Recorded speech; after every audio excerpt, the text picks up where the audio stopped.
Hechos capítulo 2, versículos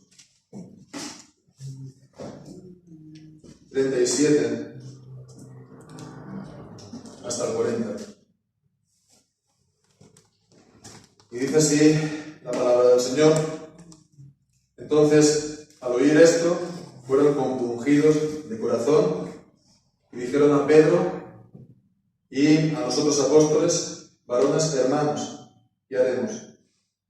Y Pedro les dijo: arrepentíos y bautícese cada uno de vosotros en el nombre de Jesucristo para perdón de los pecados, y recibiréis el don del Espíritu Santo. Porque para vosotros es la promesa, y para vuestros hijos, y para todos los que están lejos, para cuantos el Señor llame. Y con otras muchas palabras testificaba y exhortaba diciendo: sed salvos de esta perversa generación. Amén. El Señor bendiga su santa palabra.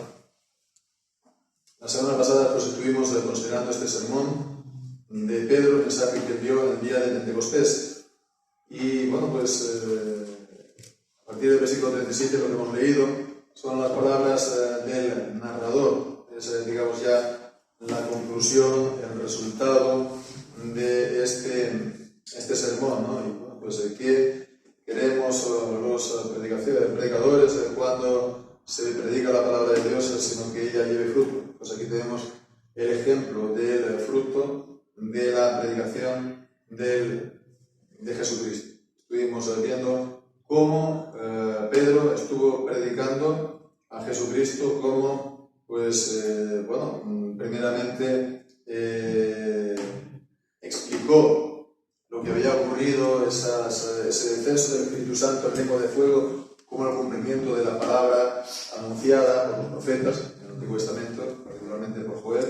Y después también pues, estuvo centrándose en Jesucristo, en cómo Él había cumplido las profecías acerca de su resurrección. Bien, la conclusión de todo ello fue decir que a este Jesús, quien el Señor pues, lo ha declarado pues, Señor por su resurrección, pues entonces vosotros lo habéis crucificado. No quitó, por lo tanto, nada la responsabilidad de los oyentes. Ellos podrían decir que no estaban ahí presentes, ellos eran peregrinos, no habían cometido esto, fueron los romanos, fueron otros, pero ellos vemos que no fue esta la respuesta. Ellos, dice, fueron compungidos de corazón. Si, no sé, se nos cae un mueble pesado en el pie, pues entonces sentimos un dolor muy fuerte. Pues esa es la idea. Ellos estaban muy dolidos en el corazón. Fue un impacto espiritual el haber escuchado la palabra de Dios predicada por el apóstol Pedro.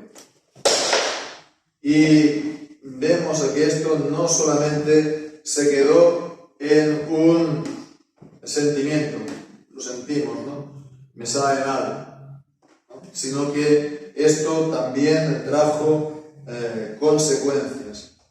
Y ellos tomaron la iniciativa y dijeron a Pedro y también a los demás apóstoles: varones hermanos, ¿qué haremos? Y esto vemos es esta palabra y lo que sigue también, que vamos a estar considerando, las marcas de una verdadera conversión, de una conversión a Dios. Porque el ¿qué haremos?, ¿no? Aquí está mostrando su deseo, entonces, su sometimiento a Dios después de escuchar la palabra de Dios, y ese sometimiento trae consigo obediencia. Ese sometimiento viene de recibir la palabra, de creer la palabra, de no endurecerse a la palabra, y la disposición, ¿cuál es? ¿Qué haremos? ¿Qué haremos? Y ya digo, pues esto es una marca de una verdadera conversión a Dios, porque no es solamente aquí que la encontramos. En el mismo libro de Hechos, cuando hubo la conversión del apóstol, pues cuando Jesús mismo se apareció en el camino de Damasco a Saulo, pues también Jesús, él se dio a conocer, ¿no? Yo soy Jesús a quien tú persigues. De la misma manera que en el mensaje de Pedro en Pentecostés se centró en explicar a Cristo por las Escrituras, aquí también Cristo pues se está presentando pues ante él, y también pues vemos que está redarguyéndolo por su pecado. Primeramente en el versículo 4 le dijo: ¿por qué me persigues? Estaba persiguiendo a los cristianos y Jesús dice: ¿por qué me persigues a mí? Viendo entonces esta unión entre Cristo y sus discípulos. Pero más aún dice: dura cosa es dar coces contra el aguijón. Fue la palabra que dio personalmente al apóstol, al futuro apóstol, a Saulo, pues redarguyéndolo de su obstinación, de su impenitencia, que lo único que estaba haciendo, por lo tanto, era dañarse él a sí mismo, y bueno, pues de su vanidad, ¿no? Un animal que está dando coces al aguijón, ¿no? Que es un pincho, ¿no? en el carro para arar, etc., pues no consigue nada. Así es cuando Dios pone su mano sobre alguien, declarándole su voluntad y su pecado. Bueno, pues a lo que leíamos en el versículo 6 dice: él, temblando y temeroso, dijo: Señor, ¿qué quieres que haga? Comparemos esto. Señor, ¿qué quieres que haga? Con, en el capítulo 2, en el versículo 37, ¿qué haremos? ¿Qué haremos?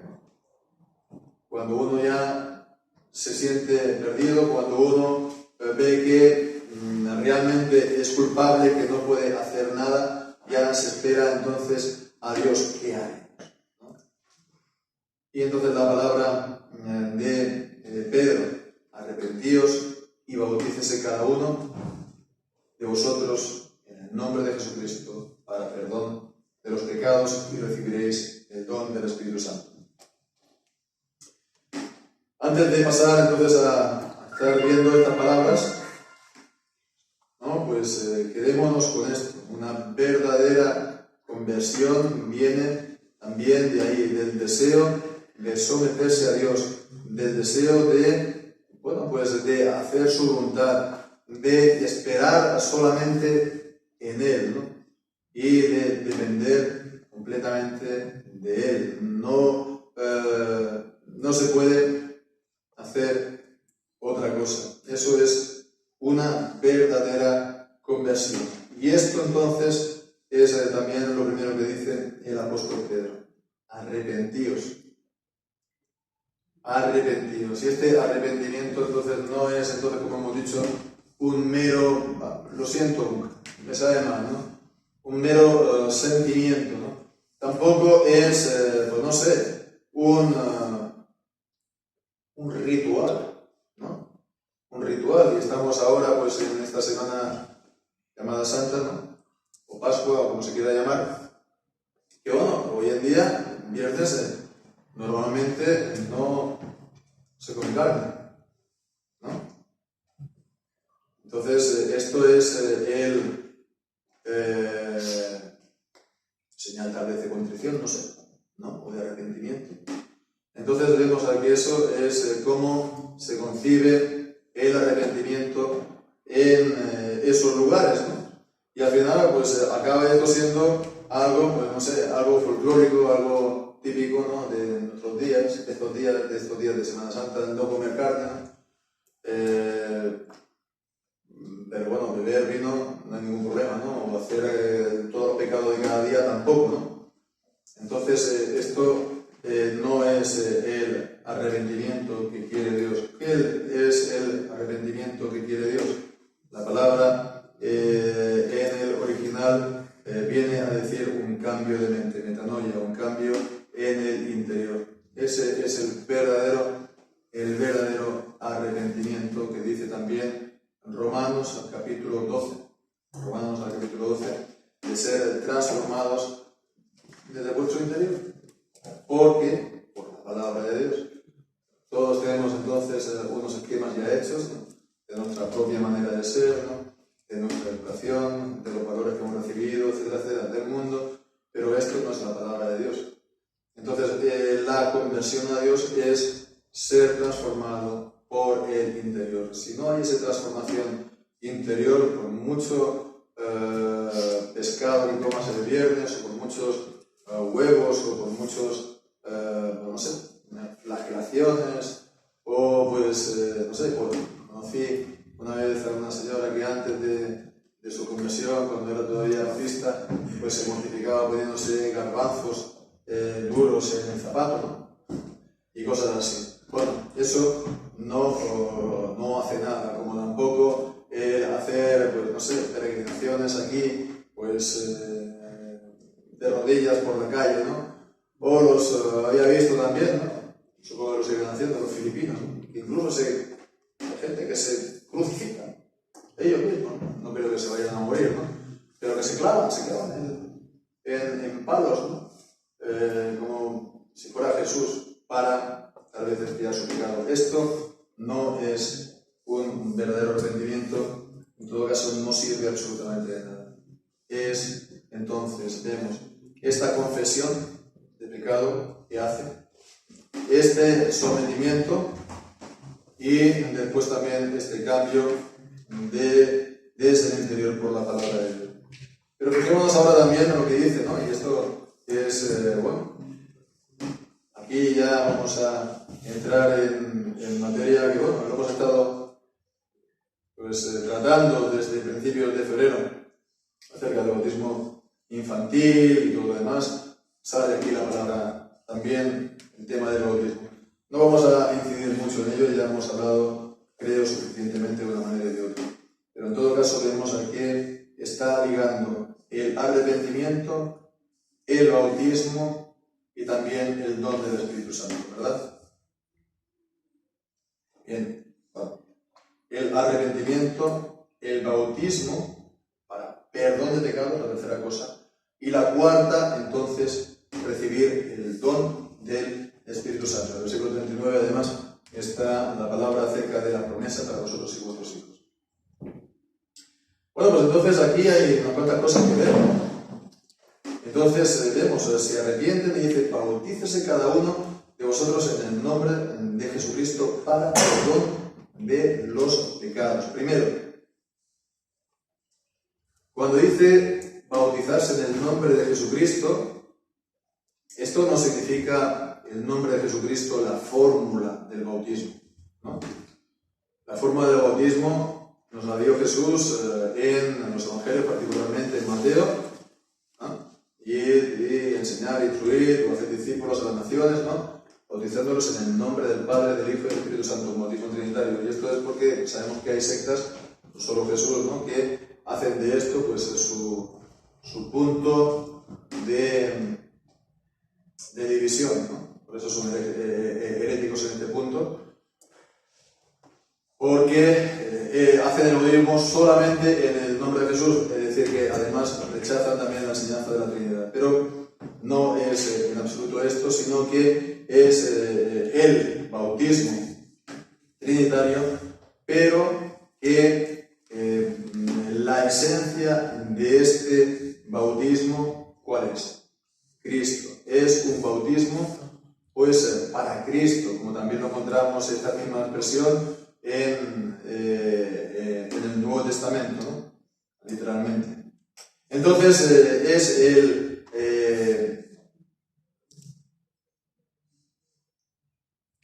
que tiene que ver con Cristo, relacionado con Cristo, con su nombre, con su persona, con su obra, ¿no? Él es el fundamento, la esencia, la virtud, el poder del bautismo. Sí. Primero, después dice para perdón de los pecados. Normalmente, ¿esto cómo se entiende? Se entiende pues que en el mundo evangélico normalmente se entiende, yo pues me convierto, ¿no? Y entonces recibo el perdón de los pecados y doy testimonio de ello con mi bautismo. Pero vemos que aquí está diciendo que bautícense cada uno para perdón de los pecados. Para perdón de los pecados, ¿no? Para perdón de los pecados. Es decir, que la expresión esta, lo que viene a decir es un poco el resultado o el objetivo o el fin, lo que se consigue, ¿no? Para perdón de los pecados. ¿Cómo normalmente ellos lo explican? Lo explican, ¿no? O explícitamente o no, pero bueno, la manera como ellos lo conciben es que te bautizas sobre la base de que tus pecados han sido perdonados, de que has creído, has recibido el perdón y ahora das testimonio de ello, ¿no? Pero no es esto, una vez más, lo que está diciendo. No está diciendo, bautícete, pues sobre la base de que tus pecados han sido perdonados. Sabemos que si son creyentes, verdaderamente, y si verdaderamente se arrepintieron, sus pecados fueron perdonados, ¿no? Pero aquí la expresión es para perdón de los pecados. Entonces, ¿esto qué viene a decir?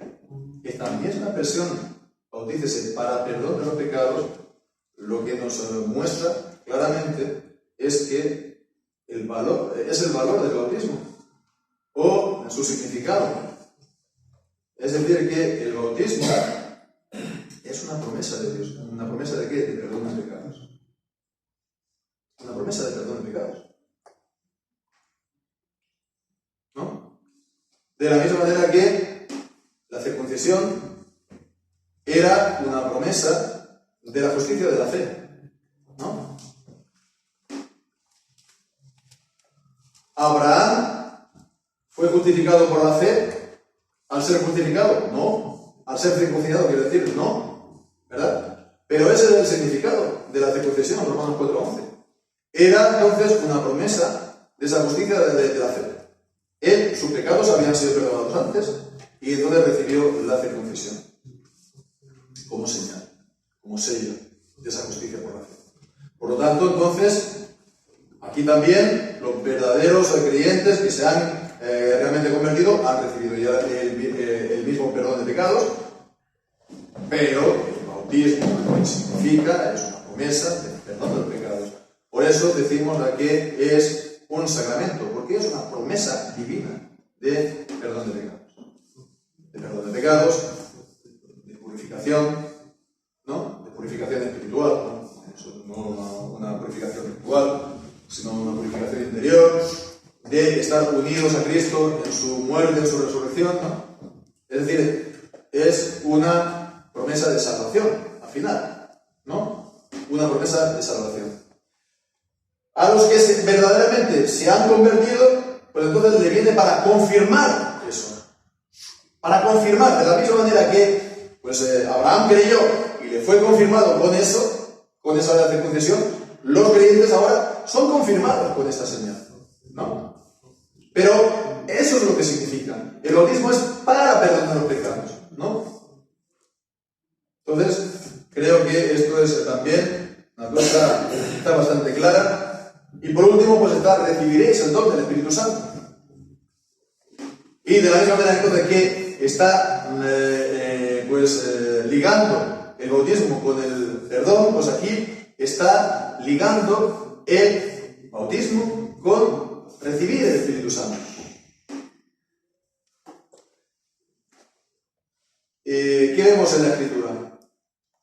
Que el bautismo da el Espíritu Santo, ¿no? Ex opere operato, no voy a decir como arte de magia, pero de manera automática.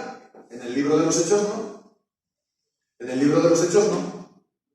Por ejemplo, vemos en el capítulo 10, Cornelio y su casa, que reciben el Espíritu Santo antes de ser bautizados.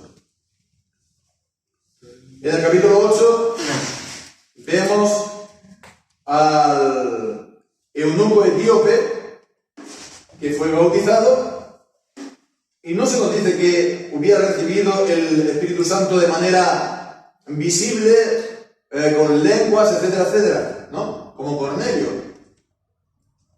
También cuando ocurrió, Samaria, ¿no? Creo que es el capítulo 9, ¿no?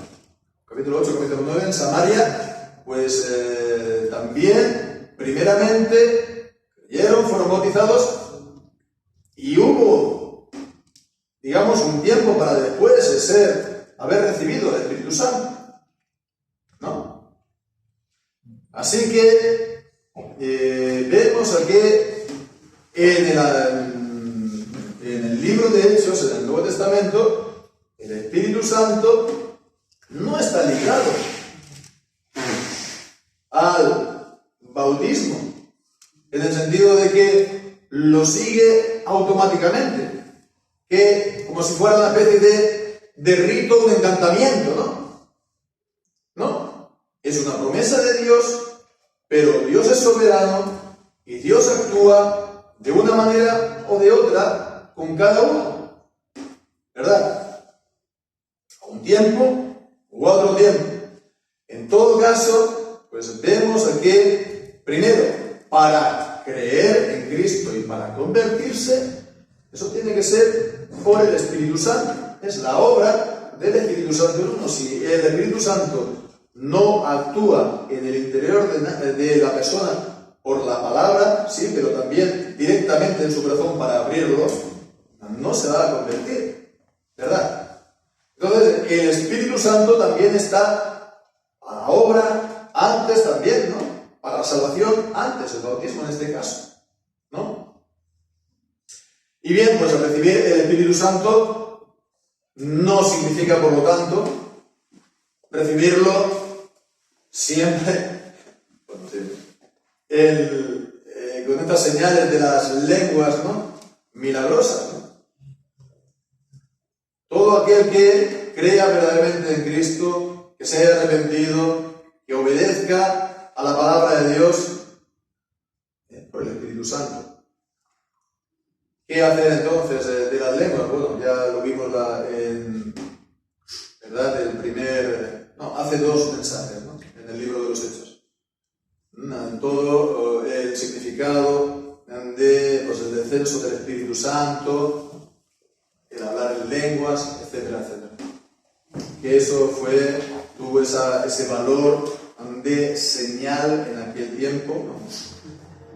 Y que, la palabra de Dios deja en claro en 1 Corintios 12 a 14, sobre todo en 14, que, si no hay interpretación, que se calle en la iglesia. Por lo tanto, vemos que es de revelación, era un don de revelación, tal como vemos en 1 Corintios, y que ya se ha acabado la revelación, ya no se tiene que estar buscando, por lo tanto, nuevas revelaciones, sea por lenguas o sea por profecías, ¿no? Porque la palabra de Dios, la Escritura, nos es perfecta y nos es suficiente para hacernos sabios para la salvación. Todo lo que nos sea necesario en nuestra vida como cristianos la vamos a encontrar en la palabra del Señor.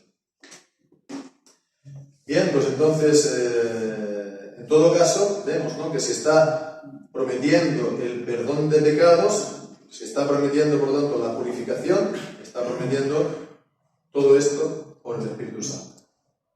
Y todo esto también está contenido en la promesa del bautismo. Fijémonos, ¿no?, El bautismo es una promesa de perdón de todos los pecados. Es entonces una promesa de salvación y de salvación plena. No es que tenemos nosotros que añadir algo a esa promesa. No es que tenemos nosotros que hacer más de la promesa. Esa es la promesa de Dios. Si promete el perdón de los pecados, promete el perdón de todos los pecados, promete salvación. Y sabemos que si es salvación plena y eterna. Lo único, pues, es creer de verdad y de corazón la palabra del Señor. Y bien, pues entonces llegamos ya al punto, y con esto vamos a acabar ya, porque para vosotros es la promesa y para vuestros hijos, y para todos los que están lejos, para cuantos el Señor nuestro Dios llame. Entonces, este es un texto importante, como sabemos, porque es una de las bases también del Nuevo Testamento para el bautismo infantil. Porque dice, para vosotros es la promesa y para vuestros hijos. ¿De qué promesa está hablando? La promesa del pacto. ¿Cuál es? Génesis 17, yo seré tu Dios y el de tu descendencia después de ti. Estableceré mi pacto entre mí y ti, para ser el de tu descendencia para siempre. Esta promesa, pues, atraviesa toda la Biblia, todo el Antiguo Testamento, pero lo encontramos también en el Nuevo Testamento aplicado a los cristianos. Lo encontramos en 2 Corintios capítulo 6, lo encontramos también en los últimos capítulos del Apocalipsis. Yo seré vuestro Dios y vosotros seréis mi pueblo. Entonces, esta es solamente una promesa para los creyentes. Los hijos están, pues, excluidos. Nosotros decimos que no, que los hijos no están excluidos.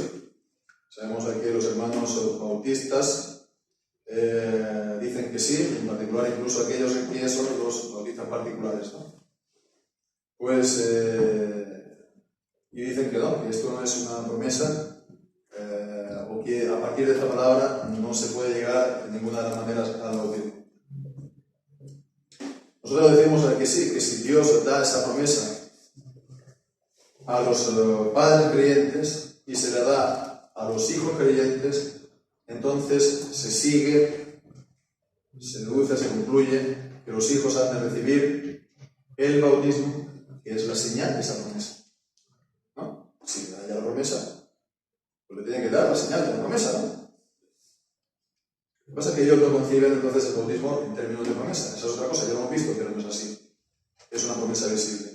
Pero si Dios da promesa de salvación a los hijos por nacer de padres creyentes, ¿no? Igual que los padres, juntamente con los padres, pues entonces, si le da la promesa, le tiene que dar la señal de la promesa. Si le da lo que es más, lo otro es lo que acompaña, ¿no? Lo que acompaña es, digamos, hacerlo visible. Bueno, ellos dicen que no. ¿Quién tenemos que decir a esto? A ver, pues muy rápidamente, y espero que sea de la manera más sencilla que yo pueda expresarme. Pedro, ¿a quién estaba predicando? A judíos, ¿no? Estaba predicando a judíos. Los judíos, ¿qué entendían con esta palabra? La promesa. ¿Qué promesa ellos, cuando están hablando? La promesa es para vosotros y vuestros hijos. ¿Ellos qué entendían con esta expresión? Sí, las promesas del pacto, las promesas dadas a Abraham, ¿no? Las promesas del nuevo pacto, también, ¿no? De Jeremías, etc. Y, por supuesto, entienden eso y dicen, para vosotros y para vuestros hijos. Es decir, está todo en orden. Lo entienden perfectamente. Esas promesas son para nosotros y para nuestros hijos. Y reciben el bautismo para perdón de pecados, todo lo que hemos visto, ¿no? Entonces, ¿hace algún tipo de corrección? ¿Hace algún tipo de mayores explicaciones? No, ¿verdad? Ellos entendieron esa palabra como lo que es, ¿no? Pues entonces, esa palabra era solamente para los judíos, porque eran judíos, para aquellos que estaban en el día Pentecostés. ¿O ¿O no lo podemos entonces decir que esto es también para nosotros? Si predicamos como hemos predicado hoy, ¿qué tenemos que decir que haremos? Nos tenemos que arrepentir, nos tenemos que bautizar para perdón de los pecados, para recibir el Espíritu Santo. Si todo eso para nosotros, el versículo 39 ¿para quién es también? ¿Solamente para ellos porque son judíos? No, ¿verdad? ¿Cuál es la explicación? Que nosotros creyentes, como dice Romanos 11, estamos injertados en Israel. De los dos hizo un solo pueblo, ¿no? Quitó la barrera de separación entre los judíos y los gentiles, ¿no? ¿Cómo? Uniendo a los creyentes judíos con los creyentes gentiles. ¿Dónde están los creyentes gentiles aquí? Pues a continuación dice: para todos los que están lejos, para cuando el Señor nuestro Dios llame. La expresión, todos los que están lejos, está clara. Se está refiriendo a los paganos, y ellos mismos lo entendían. Para cuando el Señor llame, allí donde el Señor quiera hacer llegar la palabra, ¿no? Bien. Pues entonces,